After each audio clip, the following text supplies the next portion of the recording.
اگر یک کس نام اولاد خود بچه یا دختر خود رحمان میمونه، این حتی در کفر داخل میشه یا قصدن این کار میکنه.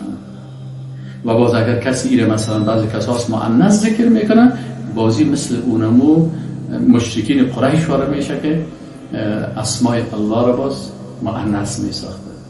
اعوذ بالله من الشیطان الرجیم. بسم الله الرحمن الرحیم. بسم الله الرحمن الرحیم. ان الحمد لله نحمده ونستعینه ونستغفره ونؤمن به ونتوکل علیه ونعوذ بالله من شرور انفسنا ومن سیئات اعمالنا.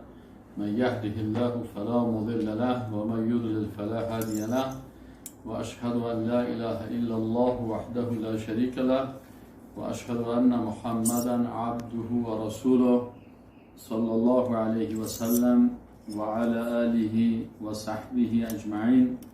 اما بعد، برادرای عزیز، خواهرای محترم، در درسی که ما و شما خواندیم به ادامه درس گذشته، ما و شما در نام الله سبحانه و تعالی که الشهید بود این هم خواندیم. خب باز ما به خاطر از اینکه دقیق شود تکرار میکنم.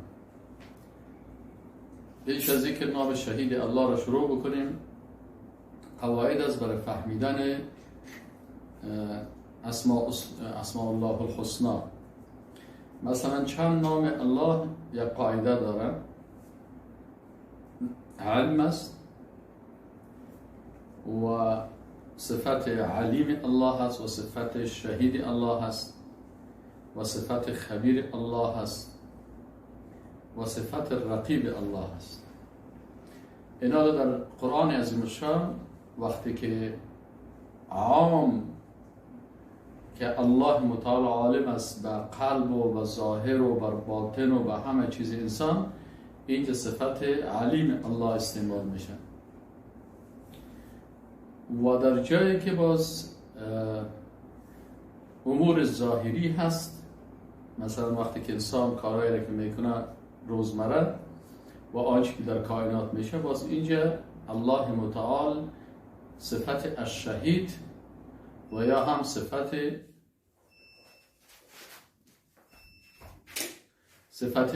الشهید و صفت الرقیب الله متعال استعمال میکنه.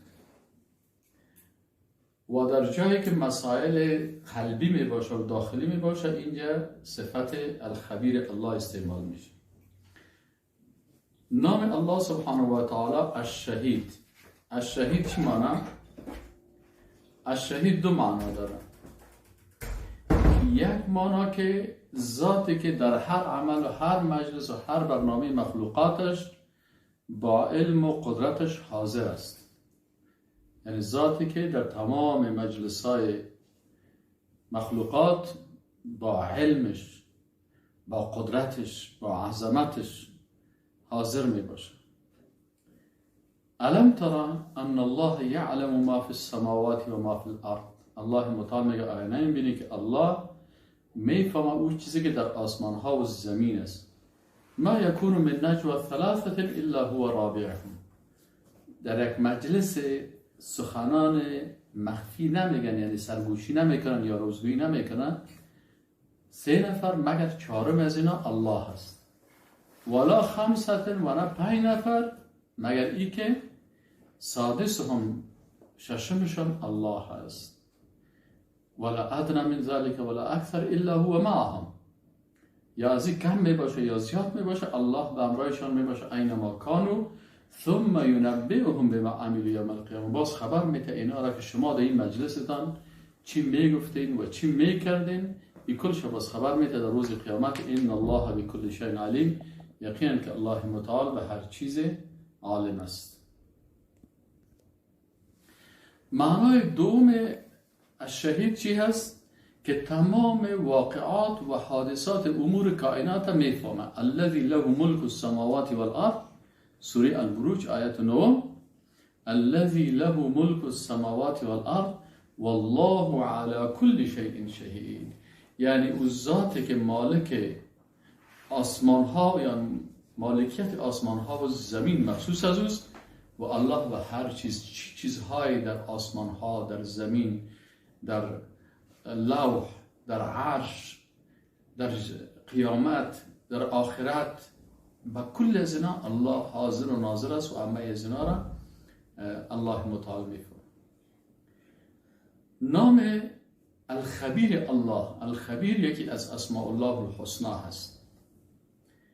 معانی از این چی است؟ معنای اول الخبیر چی است؟ که تمام آن چیزی که ما شما گفتیم مربوط به قلب و داخل و تصورات و افکار انسان میشه، الله از اینا با خبر است. الله میگه واتقوا الله، از الله بترسین. تقوا جایش کجاست؟ التقوا ها هنا.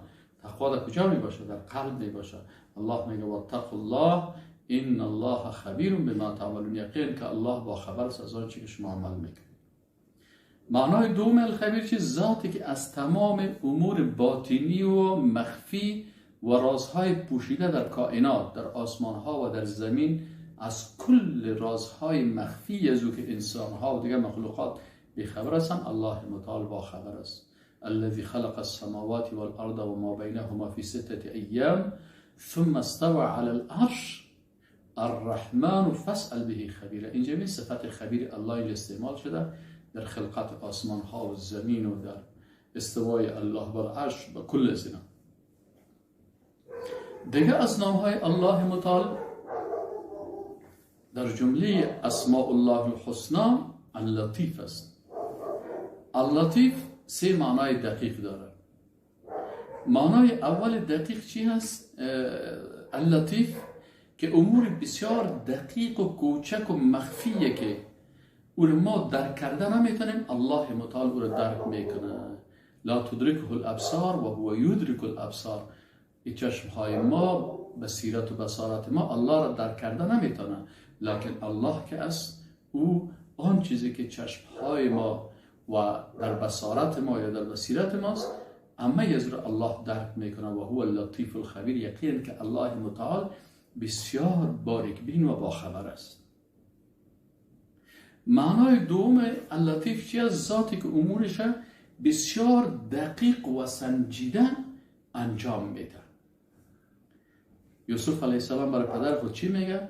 میگه این ربی لطیف لما یشاء.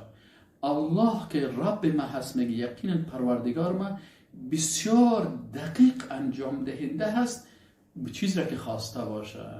انه هو العلیم الحکیم. یقینا که الله ذات بسیار عالم و ذات بسیار با حکمت است. یعنی این یوسف علیه السلام میگه که تمام امور ما که این مثلا ما در چاه افتادم، بعد از چاه چه قسم آمدم در خانه عزیز مصر و باز در اینجا حادثات شد و به زندان رفتم و بالاخره از او باز با چاه خواب میبینم و بالاخره باز ما از اینجا از زندان میبرایم و بالاخره عزیز مصر میشم و مشکلات اقتصادی میه و چی میه.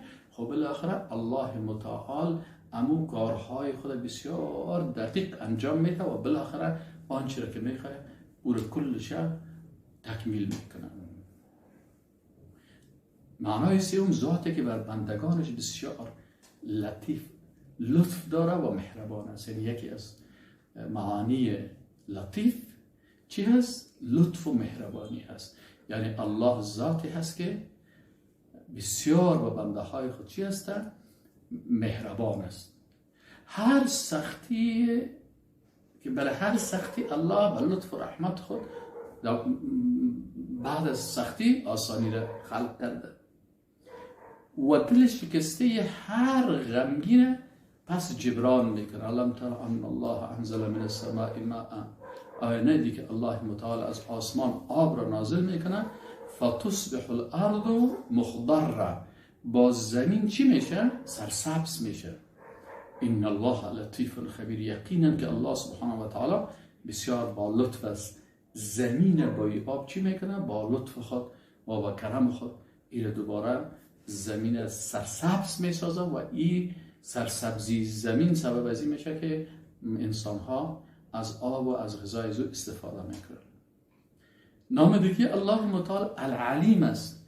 بیشتر گفتیم که علیم عام استعمال میشه در کلش، در آنچه که در قلب است، آنچه که ظاهر است، آنچه که در آسمان هاست، آنچه که در زمین است، آن چیزی که پوشیده است، آنچه که آشکار است، در کل ازی علیم استعمال میشه. معنای اولش ذات آگاه امور مخفی و رازهای کائنات. الله متعال میگه که هو الذی خلق لكم ما فی الارض جمیعا ثم استوى الى السماء فسواهن سبع سماوات و هو بكل شیء علیم. الله به هر چیز عالم است. معنای دومی چی است؟ معنای دومش اسرار خلقت. وقتی که ملائکه میگه که آدم چرا خلق میکنی یا الله؟ قالوا سبحانك لا علم لنا الا ما علمتنا انك انت العلیم الحکیم. برای الله ملائکه بیان میکنه که یا الله تو از اسرار خلقت که در خلقت آدم علیه السلام و در رفتن ازی به جنت و دوباره آمدن ازی به زمین در این چی اسرار هست ایره کلش انک انت العلیم الحکیم. یا الله تو عالم و با خبر هستی. معنای سوم علیم چی هست؟ که آگاه هست به اسرار قلب ها. والله علیم بالظالمین. الله تمام ظالم ها را، کسایی که میخواین به مردم ظلم و ستم بکنن، اسرار از اینا را کلش الله میفهمه. و معنای چهارم علیم چی هستن؟ ذات حاضر و ناظر بر مجالس. در هر مجلسی که هر چیز میشه الله او را میفهمه. و اذ یرفع ابراهیم القواعد من البیت. وقتی که ابراهیم علیه السلام اما قواعد از بیت الله شریف دیوارهایش بلند میکرد و اسماعیل امرایش بود، باز میگه ربنا تقبل منا، ای پروردگار ما قبول بکو بر ما، انک انت السمیع العلیم. یا پروردگارا تو میشنوی و تو میبینی که ما چی کاری را انجام دادیم و انجام میدیم. خب این قسم اول اسماء الله که به شکل مفرد بیانش میشد. آن نامهای قسم دوم نامهایی است که به شکل مرکب، یعنی دو نام در یک جای ذکر شده، مثل الرحمن الرحیم، التواب الرحیم. این حال اینجا هست، این حال یک قاعده هست. حالا مثلا بعض نامها هست که به رحمت الله متعال دلالت میکنن. این حال وقتی که الله متعال از رحمت خود متوجه باشیم، دقیق بسیار مهم است قاعده. مثلا وقتی که الله متعال رحمت خود در رسانیدن نعمتها و مخلوقات بیان میکنه، بازی یک کدام اسم خدا ذکر میکنه؟ اسم الرحمن. و وقتی که رحمت خود چی میکنه؟ برای رساندن رحمت خود برای بنده های خود، که امون رحمت میرسانه، او رحمت میرسانه و امون رحمت را که الله میرسانه او را بیان میکنه. و یا ای که مثلا برای بنده های مؤمن خود رحمت میرسانه، بازوی صفت الرحیم الله متعال بیان میکنه. و هنگامی که به اساس رحمت خود گناه های بنده ها را، یعنی گناه هایشان را میپوشانه و ستر میکنه و اونا را رسوا نمیکنه، بازوی الله متعال صفت ستیر خود استعمال میکنه. ستیر یعنی بسیار ستر کننده. و هنگامی که باز امیر ستر میکنه و میبخشه، باز اینجا صفت غفور خود استعمال میکنه. پس اینجا و هنگامی که در وقت نزول باران یا مثلا عام تعداد زیاد گناه ها را الله میخواه که ببخشه، باز اونجا نام غفار خود استعمال میکنه. و هنگامی که به اساس رحمت توبه بنده های خدا میخواه ببخشه، باز در اونجا صفت التواب خدا استعمال میکنه. این قاعده را که اگر بفهمین، باز این نام ها را معنایش باز بسیار خوب درک میکنین. مثلا نام الرحمن، گفتیم که الرحمن چه وقت استعمال میشه؟ وقتی که نعمت های الله به بنده هایش نعمت میده. عام رحمان یکی از اسماء و صفات الله هست، نام خاص برای الله هست. یعنی رحمان نام خاص الله است، یکی از خصوصیت های رحمان است که نام رحمان کس سر مخلوق گذاشته نمیتونه. اگر یک کس نام اولاد خود، بچه و دختر خود رحمان میمونه، این حتی در کفر داخل میشه یا قصدن این کار میکنه. و باز اگر کسی ایره مثلا بعضی کساس مؤنث ذکر میکنه، بازی مثل اونمو مشرکین قریش وارد میشه که اسمای الله را باز مؤنث میساخته. دوم رحمان از رحمت گرفته شده، به ذات گفته میشه که موصوف، یعنی رحمتش نعمت خدا بر بنده های خود میرسانه. پس رحمان به الله گفته میشه ذاتی که نعمتها را بر بنده های خود میرسانه، نعمت میرسانه بر دوست دشمن خود. سوم امیر رحمان به وزن فعلان است. فعلان چی معنی؟ یعنی بسیار وسیع از رحمتش. ای کریمی که از خزانه غیب گبر و ترسا وظیفه خور داری. یعنی گبر و ترسا مثلا کسایی بودن که بت پرست بودن، ترسا، مثلا نصرانی ها را میگفتن. حتی برای دشمنای خود هم ای الله تو رزق میتی، دوستان را کجا کنی محروم، تو که بر دشمنان نظر داری. پس صفت رحمان الله که است شامل کل مخلوقات میشه. از این خاطر وقتی که الرحمن استعمال میشه در مجموع نعمت ها استعمال میشه که الرحمن و علم القرآن خلق الانسان علمه البیان. ببین الله متعال خلقت انسانه و ای که برای قوی نطق داد برای دوست دشمن خود خلق کرده و برشان ایره دادن. و قرآن چرا در اول ذکر کرد؟ چرا قرآن مرتبهش بسیار بلند است. اگر هدایت نباشه خلقت بی ارزش است، بی فایده است. پس این چی است؟ الله متعال پیش از خلقت انسان قرآن ذکر کرده، در حالی که قرآن عظیمشان پسان از خلقت انسان باز نازل شده است. ایناله این اسم الرحمن الله است که رساندن نعمت برای تمام مخلوقات. نام الرحیم الله سبحانه و تعالی، الرحیم که است رساننده رحمت به بندگانش است. از این خاطر به وزن فعیل آمده که وزن فعیل دلالت به وقوع فعل میکنه که همون نعمت برای بنده ها میرسانه. اینال ربکم خب اینال این چی است؟ ان ربکم الذی یزجی لکم الفلک فی البحر لتبتغوا من فضله انه کان بكم رحیما. یعنی وقتی که کشتی ها مثلا در بحرها هستن و شما تجارت میکنین، از منافع از استفاده میکنین انسان، این به اساس چی است؟ رحمت الله هست که الله رحمت خود بر مردم میرسانه. دوم رحیم بر ذاتی گفته میشه که رحمتش بر بنده های مؤمنش نازل، رحمت خود بر بنده های مؤمن خود نازل میکنه. و کان بالمؤمنین رحیما، سوره احزاب آیت 43. یعنی الله متعال بر مؤمنا رحیم است. پس این صفت رحیم الله مخصوص است رحمتش برای کی؟ برای بنده هایی که اونا چی هستن؟ مؤمن هستن. اینال الرحمن الرحیم اردویشان در بسیاری آیات آمده. مثلا در سوره فاتحه میخوانیم بسم الله الرحمن الرحیم. در سوره بقره آیت 63 میخوانیم و الهکم اله واحد لا اله الا هو الرحمن الرحیم. در سوره نمل آیت 30 میخوانیم که انه من سلیمان و انه بسم الله الرحمن الرحیم تنزیل من الرحمن الرحیم. پس اینجا وقتی که الرحمن الرحیم با هم یک جای ذکر میشه، یک معنای جدیدی در ذهن انسان پیدا میشه که یعنی ما کار خود شروع میکنیم. مثلا وقتی که میگیم بسم الله الرحمن الرحیم یعنی من شروع میکنم به نام ذاتی که نامش الله هست، او ذاتی که رساننده نعمت ها هست برای تمام مخلوقاتش. بنابراین ما امیدوار چی هستم؟ امیدوار رساندن نعمتش هستم.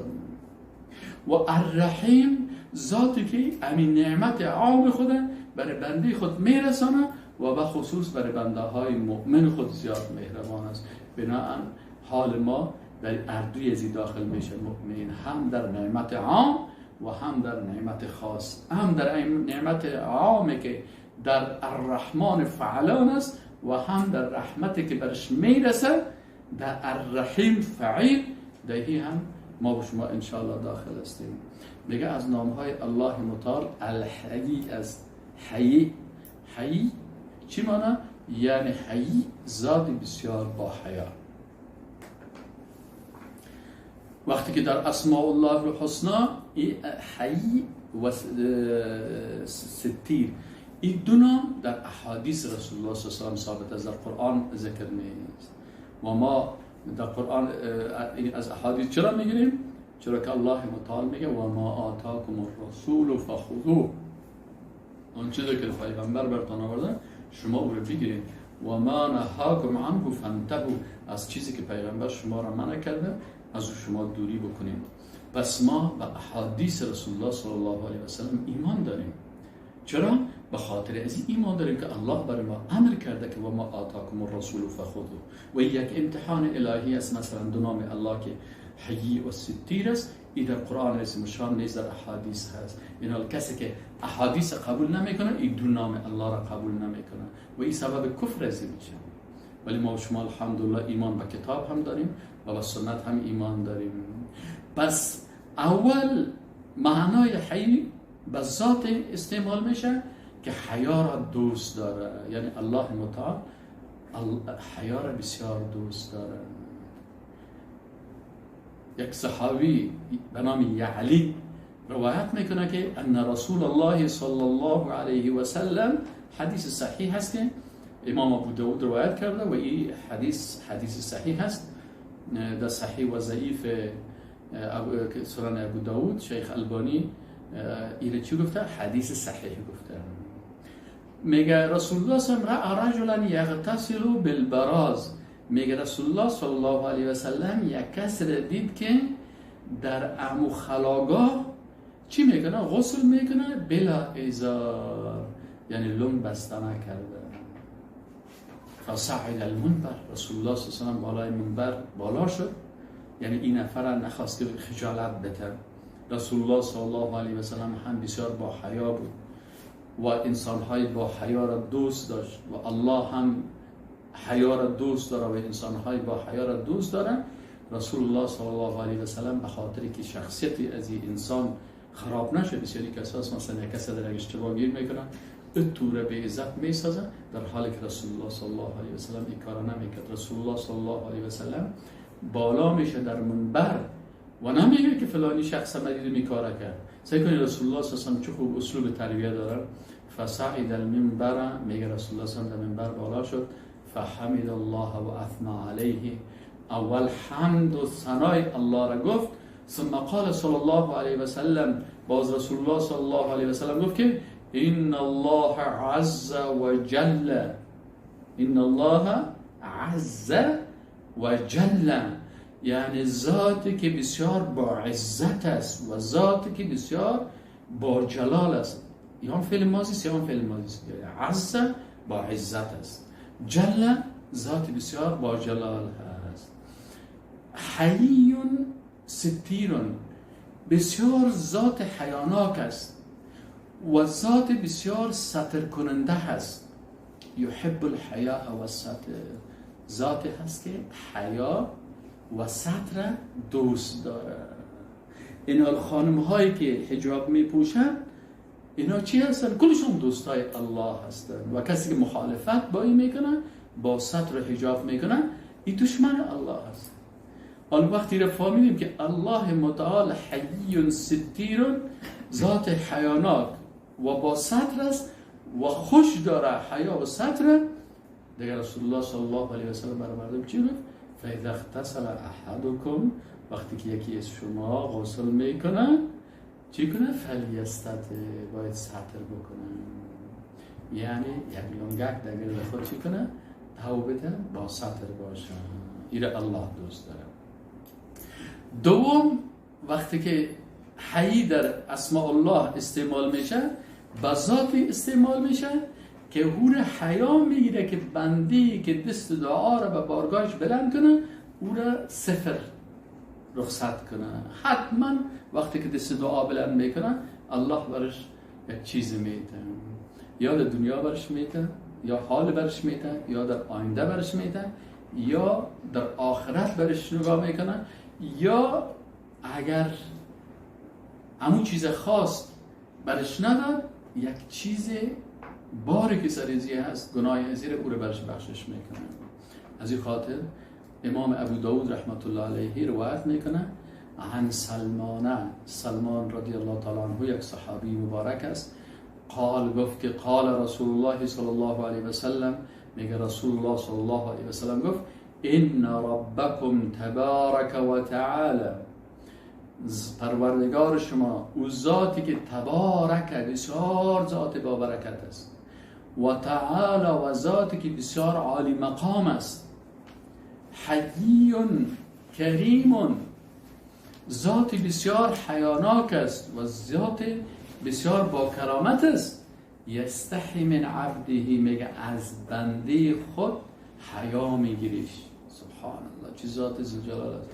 از بندیش او را حیا میگیره. اذا رفع یدیه الیه ان یردهما صفرا، که او بنده دستای خود به بارگاه الله بلند بکنه و الله باز او را چی کنه؟ این صفر خالی روان بکنه. حیا میگیریش. از این خاطر حتما الله متعال برای کسی که دعا میکنه، این هم حدیث صحیح است. دیگه از نامهای الله از ستیر است. در بین مردم ستار رواج پیدا کرده، لکن ستار در اسماء الله الحسنا نیست، ستیر هست. این هم در احادیث آمده با ذات استعمال میشه که ستر کننده بر بندگان مؤمنش است. یعنی قضات مهربان است که وقتی یک بنده گناه میکنه ایره رسوا نمیکنه، ایره ستر میکنه، میپوشانه، فرصت میده تا که توبه بکنه. و رسول الله صلی الله علیه و سلم، امام مسلم رحمت الله علیه در حدیث صحیح روایت میکنه، میگه عن ابی هریره رضی الله عنه عن النبی صلی الله علیه و سلم، میگه ابو هریره رضی الله عنه از رسول الله صلی الله علیه و سلم روایت میکنه، میگه رسول الله صلی الله علیه و سلم گفت لا یستر الله علی عبد فی الدنیا، ستر نمیکنه الله بر یک بنده خود در دنیا الا مگر این که ستره الله یوم القیامه، امی بنده خود در روز قیامت هم ستر میکنه. چه قضات مهربان است که وقتی بندهش گناه میکنه الله ایره ستر میکنه در دنیا و باز این بنده میترسه که الله در دنیا ستر شدم یا الله در آخرت رسواییش چقدر سخت است. دیگه این میگه وقتی که الله سترش کرد در دنیا، باز ایره الله متعال در آخرت هم ستر میکنه، رسواییش نمیکنه. دوم، ستیر به ذات گفته میشه که ستر و پوشش و حیا و ستر نمودن عیب دیگران را دوست داره. تو ذات است که خوش داره که یک انسان بندش عیب دیگر بنده ها را چی کنن؟ بپوشن. این در حدیث ما شما قبلا خواندیم که ان الله عز وجل حیی ستیر یحب الحیاء و الستر، یعنی حیا و ستر خوش داره. فاذا اغتسل احدكم فليستتر، ذاتی که این خوش داره ستره. ذات دیگه سوم چیه؟ ذاتی که بر ستر کنندگان عیب‌های دیگران ستر میکنه. یعنی مثلا یک نفر است، یک بنده عاجزی که از پیش یک اشتباه و غلطی شده، این او رو میبینه در حادمی گناه و این مثلا میتونه رسوایش بکنه، لکن امی انسان به خاطر ترس الله این چی میکنه؟ ستر میکنه. رسول الله صلی الله علیه و سلم برای شخصی که امی انسان گناهگار را ستر کرده از جانب الله یک وعده میده. چی میگه؟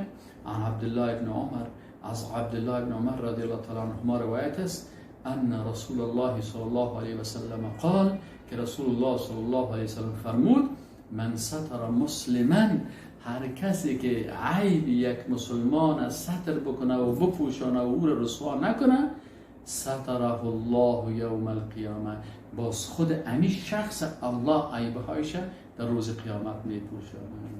چرا مثلا هیچ کس بی عیب نیست، همه ما شما گناهگار هستیم، سر ما پیش الله بسیار خم است و اگر الله ما را ستر نکنه و اگر الله ما را نبخشه و اگر الله غفور است و رحیم است و تواب است، این صفات رحمت خود مثلا بر ما نازل نکنه، ما هیچ ارزش نمی داشته باشیم.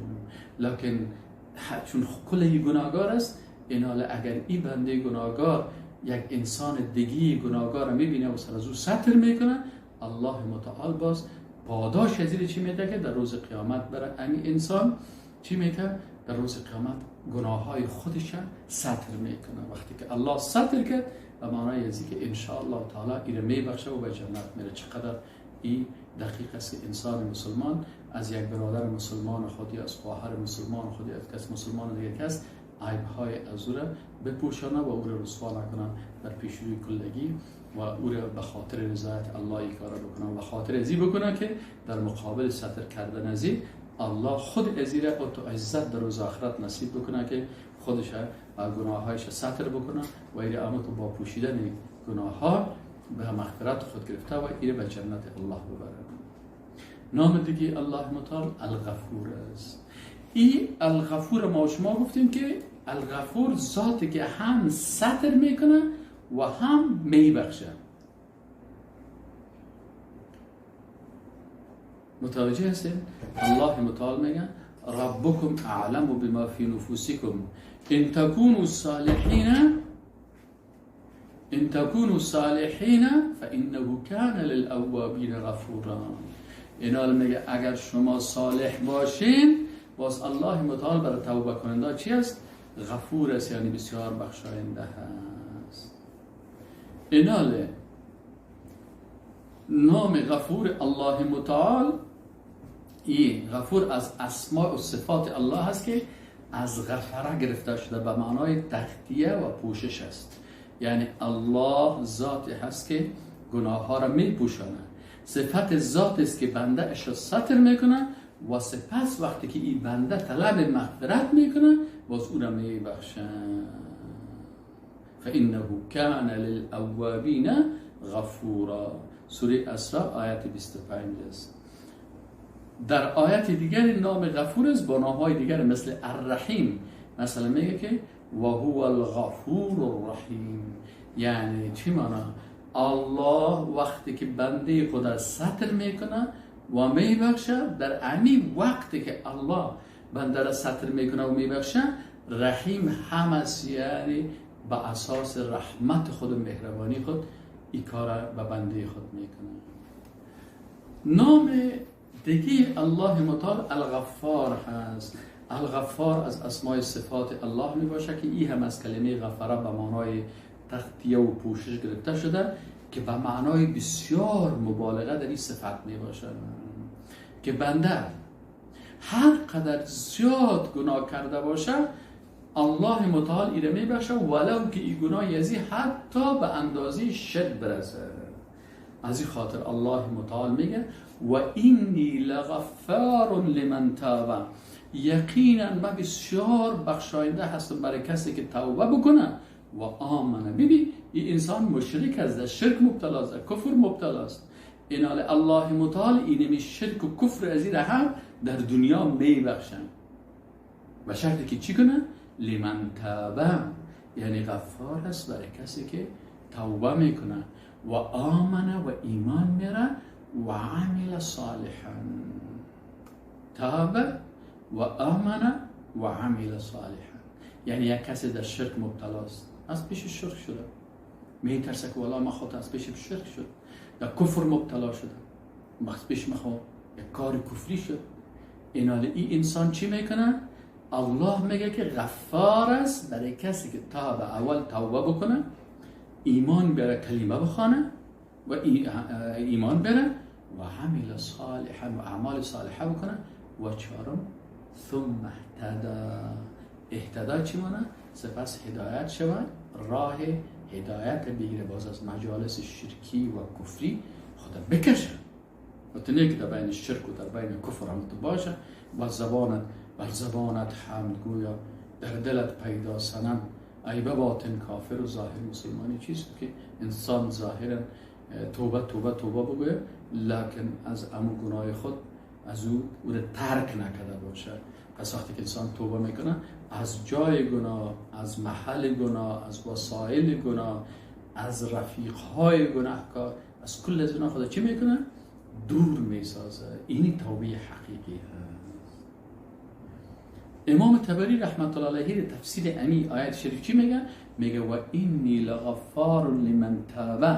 درباره از این میگه الله متعال میگه و اینی لذو عفو، معفو کننده هستم لمن تاب من شرکهی، برای کسی که توبه بکنه از شرک خود، فرجع منه الى الایمان بی، باز رجوع بکنه از شرک به ایمان به من و آمنه و ایمان بیاره یقول میگه الله متعال میگه و اخلص لی الالوهیه و الوهیت برای من با اخلاص، یعنی بعد از این عبادت خودم، چی عبادت فکری هست یا قلبی هست یا زبانی هست یا بدنی هست یا مالی هست و یا تشریعی هست، این 6 قسم عبادت خودم چی میکنم؟ خالصانه برای من انجام میدم. ولم یشرک فی عبادته ایای غیری، و کسی را در شریک نمیکنم در عبادت من، یعنی غیر کسی دیگه را شریک نمیکنم. اینه از این خاطر نوح علیه السلام برای الله متعال میگه که ما برای قومم که مشرک بودن فقلت استغفروا ربکم انه کان غفارا، میگه برشان گفتم که پروردگارتان استغفار بکنین، از او طلب مغفرت بخواین، ولو که مشرک هستین، ولو که کافر هستین. انه کان غفارا، او ذات است که بسیار پذیرنده توبه هست. و یک عالم بزرگوار بسیار خوبش فرق بین غفور و غفار میگه الغفور هو من یغفر الذنوب العظام. غفور ذات است که گناه های بزرگ میبخشه، و الغفار هو من یغفر الذنوب الكثیره، و غفار کسی است که گناه های زیاد میبخشه. بناهن غفور برای کیفیت استعمال میشه که هر قدر کلان باشه و بزرگ باشه، و غفار برای کمیت که هر قدر زیاد باشه استعمال میشه. دیگر نام تواب الله هست که این نامی است که به اساس رحمت الله متعال، این نام الله متعال است التواب. تواب که از 2 قسم استعمال میشه، برای انسان ها هم استعمال شده و برای الله هم استعمال شده. چرا برای الله استعمال شده و برای انسان ها استعمال شده؟ چرا که خود کلمه تواب به معنای رجوع است، یعنی یک بنده ای که از گناه خود رجوع میکنه به طرف الله، این هم تواب گفته میشه و تائب گفته میشه و توبه کننده گفته میشه. و وقتی که این توبه کرد، الله پس به این رجوع میکنه با رحمت و مغفرت خود، این باز در دوزخ نمیبره. پس وقتی که الله رجوع کرد بر بنده خود، این هم چی هسته؟ این تواب گفته میشه. و وقتی که بنده به الله رجوع کرد و توبه کرد، این هم تواب گفته میشه. مثلا در این آیت شریف سعی کنین و علی الثلاثه الذین خلفوا، و درباره 3 شخصی که اینا بدون فیصله ماندن. 3 شخص بودن، 3 صحابه. در یکی از غزوات رسول الله صلی الله علیه و سلم رفت، اینا از جهاد رفتن به جهاد یا چی شدن؟ ماندن، تنبلی کردن که سبا میریم تو میریم، خب بالاخره ماندن و دیگه رفتن. وقتی که رسول الله صلی الله علیه و سلم پس آمد، بعضی از منافقینی که در جهاد اشتراک نکرده بودن و آمدن پیش رسول الله هم باناهای رنگارنگ کردن که والا خانم مریض بود، یا گفت والا مشکلات داشت، یا گفت اصل نداشت، یا گفت نداشت می‌داشتن. لکن 3 نفر صحابه‌ای که صادق بودن، زبان و قلبشان یکی بود، گفت ما دروغ چطور بگوییم؟ آمدن پیش رسول الله صلی الله علیه و سلم گفتن که ما هیچ مشکل نداشتیم لکن تنبلی کردیم. رسول الله صلی الله علیه و سلم اینا را فیصلهش به الله واگذار کرد و اینا را گفت که از هیچ کس گپ نزنه، حتی خانمش در بین خانه هم کتش گپ نمیداد و برش رضا نمی آورد. الله متعال میگه و علی الثلاثه الذین خلفوا، و بالای 3 کسی که بدون فیصله مانده بودن واگذار شده بودن، حتی اذا ضاقت علیهم الارض بما رحبت، یعنی زمین سرشان تنگ شد، با وجود که زمین بسیار بزرگ است، یعنی بسیار سخت است آدم در اگه زندگی بکنه، بچه‌ش هم کلش گپ نزنه و دخترش هم کلش گپ نزنه و خانمش هم کلش گپ نزنه و فامیلش هم کلش گپ نزنه و اقارب و دکاندارا و کس سودا نتیجه ایران میمونه دیمروز که چی حال است و کلی سلام بر هر کس میداد روی دور میدن. اینجا چی است؟ سر از ایران زمین میگه تقصیر و ضاقت علیهم انفسهم، و حتی دلهایشان هم تنگ شد و ظن، و اینا عقیده کردن ان لا ملجأ من الله الا الیه، که پناهگاه از الله بغیر از خود الله به کسی دیگه نیست الا الیه. ثم تاب علیهم، باز میگه الله متعال برای از اینا فرصت توبه داد، لیتوبوا، تا که اینا توبه بکنن. این الله هو التواب الرحیم، یقین که الله ذات تواب است، بسیار پذیرنده توبه است و رحیم هست. ایناله تواب در اسماء الله الحسنا چه قسمه؟ میگه به این معنی است که الله متعال ذات تواب است. یعنی چی معنی تواب است؟ یعنی علم توبه رو بر ما درس میده. اول تواب است به خاطر بر ما توبه کردن درس میده. امی آدم علیه السلام فتلقى آدم من ربه کلمات فتاب علیه، الله متعال برای آدم علیه السلام توبه کردن چی کرد؟ یاد داده شد که گفت چی بگه؟ ربنا ظلمنا انفسنا و ان لم تغفر لنا و ترحمنا لنکونن من الخاسرین فتاب علیهم. پس الله علم توبه اول بر ما درس میده. دوم تواب است چون توفیق توبه بر انسان میده. اگر الله توفیق توبه نده، یک نفر در دام شیطان میفته و ابلیس ایره گمراه میکنه. و سوم وقتی که توبه کرد او توبه را میپذیره. دیگه تواب به معنای ذات که بسیار پذیرنده توبه است. فسبح بحمد ربک و استغفر انه کان توابا، یقینا که الله بسیار پذیرنده توبه است. ذاتی که توبه هر نوع گناهگار را به هر اندازه که باشه به اساس رحمت خود میپذیره. دیگه ذاتی که توبه کننده ها را دوست داره. ان الله یحب التوابین، الله متعال توبه کننده ها را سعی که بنده گناه میکنه، لکن همین بنده گناهگار وقتی که دوباره رجوع میکنه به الله و توبه میکنه، باز الله او را دوست میداشته باشه. و یحب المتطهرین، و الله متعال انسان های پاک دوست داره. سوره بقره آیه 222. از نگاه کمیت هر اندازه که زیاد باشه الله او را میبخشه، و از نگاه کیفیت به هر اندازه که بزرگ باشه الله توبه انسان را او قبول میکنه. دیگه ذاتی هست که اسباب توبه را آسان میسازه. برای انسان از عذاب دوزخ، از عذاب قبر، از عذاب قیامت، از مشکلات یا خودش بیان میکنه تا انسان کل از را در نظر گرفته توبه بکنه. دیگه ذاتی هست که اجازه توبه را میده. ذاتی هست که با تکرار توبه تکرار قبول، هر قدر که انسان گناه بکنه باز توبه بکنه، باز رجوع بکنه، باز توبه بکنه، باز الله قبول میکنه. یعنی هر قدر که انسان تکرار میکنه توبه را به اون اندازه الله تکرار میکنه قبوله. ذاتی که به اساس رحمتش توفیق توبه را بر گناهکار میده و ذاتی که از توبه بندگانش بسیار خوشحال میشه. حتی در حدیث شریف است که میگه رسول الله صلی الله علیه و سلم میگه که چی است وقتی که یک بنده به الله رجوع میکنه، دیگه الله متعال توبه از چه قسم قبول میکنه. وقتی میگه اینقدر الله خوشحال میشه از توبه عظیمی بنده خود که حتی وقتی که روز قیامت مثلا چه قسمی قصه شده است که میگه مثلا شما یک مثال بیارید. مثالش رسول الله صلی الله علیه و یک مثال بیان میکنه. میگه یک نفر در یک دشت میره، یک دشت بسیار کلان است. در بین از این دشت که روان است همراه شتر خود، مثلا حالا فعلا شتر نیست، مثلا یک نفر یک موتر داره، در بین موتر موبایلش هم است و مثلا کل چیزایش هست و مثلا کامپیوترش هم است و موبایلش هم است و پیسه‌ش هم است، کل چیزا موتر است. یک وقت او طرف میره، پس که سعی میکنه که موترش نیست. دیگه وقت رسول الله میگه امین نفر که سعی میکنه شترش نیست.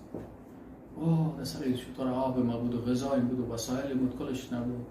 چه شدی شتر رفت کلش نبود. هر قدر تا میده و بالا میده و میره و میگرده این نمیفهم. از دسته که بسیار جگر خون میگه میشه من قرار درخت تکیه میکنه دیگه تو جگر خون که حالا چطور کنم به این دشت بی ها بی پیسه بی نان بی غذا هلاک میشم چطور میشم. یک وقتی که بسیار متخصص که چشم خدا باز میکنه که سعی میکنه که شطورش پیش روش استاد است. میگه از دستی که ور خطا میشه چی میگه؟ اللهم انت عبدی و انا ربک. ور خطا میشه میگه دیوار میگه یا الله ما بنده هستم تو رب من هستی. میگه یا الله تو بنده من هستی، من ربت هستم. از دستی که بسیار در خوشی ور خطا میشه. رسول الله صلی الله علیه و سلم میگه خوشی انی مخلوق شما میگه تصور میکنه که چقدر خوشحال میشه. میگه الله متعال به توبه بنده خود اینقدر خوشحال میشه که وقتی یک بنده از پیش گناه میشه نمازش ترک میشه، روزیش ترک میشه، عبادتش ترک میشه، غیبت میکرده باشه، دروغ میگفته باشه، شیطانی میکرده باشه، گناه میکرده باشه، فیلما را سیل میکرده باشه، نامحرما را سیل میکنه، اینا از یاد توبه میکنه، الله متعال اینقدر خوشحال میشه که انسان از این گناه ها و اشتباهات خود رجوع بکنه. و قسم سوم در اسماء الله متعال نام های است که او مثلا اما به شکل متعدد ذکر شدن. مثلا در سوره الحشر الله متعال میگه هو الله الذي لا اله الا هو الملك القدوس السلام المؤمن المهيمن العزيز الجبار المتكبر سبحان الله عما يشركون. اینجا چند نام یک جای ذکر شده، مثلا الملک ذکر شده و جبار و قدوس و یا ذکر شده که انشاءالله این نام ها را باز بچه‌تر شبرتان میدیم. اگه با کار خانگی شما باشه که باز هر کدام از خودتان پیش خود انشاءالله یاد بگیرین. و السلام علیکم و رحمت الله و برکاته.